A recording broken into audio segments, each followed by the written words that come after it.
This is a little story I like to call irony. Seems there were these two men. They were friends, one named Dan, one named Joe. They both died suddenly. They were standing outside the pearly gates in line waiting to get into heaven and looked at each other. And Dan said, "Joe, what happened to you? How'd you get here?" Joe said, "Me? What happened to you, Dan?" Dan said, "I froze to death."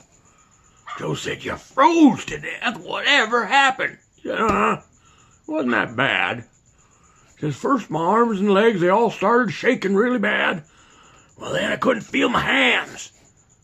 And then it got kind of quiet, and I got sleepy. And this warm feeling came over me. That's the last thing I remember, and then I was standing there. Well, tell me, Joe, what happened to you?" Joe says, "Died of a heart attack. Sudden." Dan said, "Whatever caused a heart attack?" "Well, I always thought my wife was cheating on me, and I figured I was going to catch her right in the act.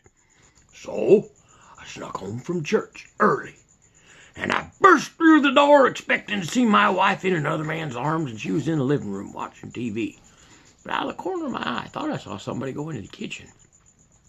So I ran into the kitchen, and I looked around, and I didn't see nobody. Checked the pantry, there was nobody there. Went back into the living room. My wife, she couldn't even look at me.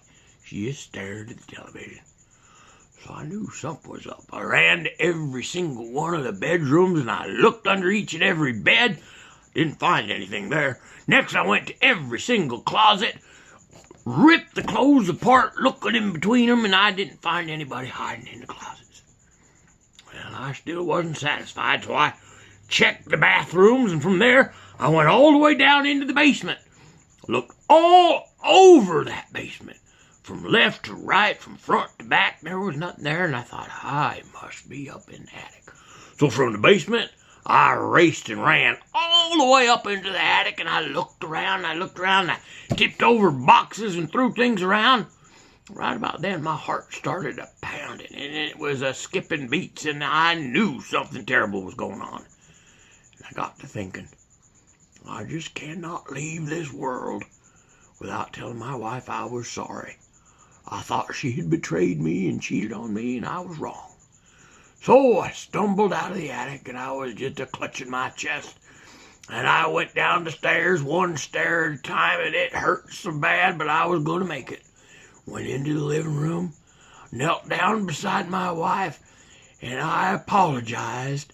I told her I was sorry I ever thought that she cheated on me. That was the last thing I remember. Here I am, standing here, talking with you, Dan. Dan started laughing. Joe looked at him and said, "What's the matter, Dan? What's so funny?" Dan says, "Well, remember when you went into the kitchen and you checked the pantry? Couple things. If you would have thought to look in the freezer, 1, we'd both be alive today, and 2, you never would have had to say you were sorry."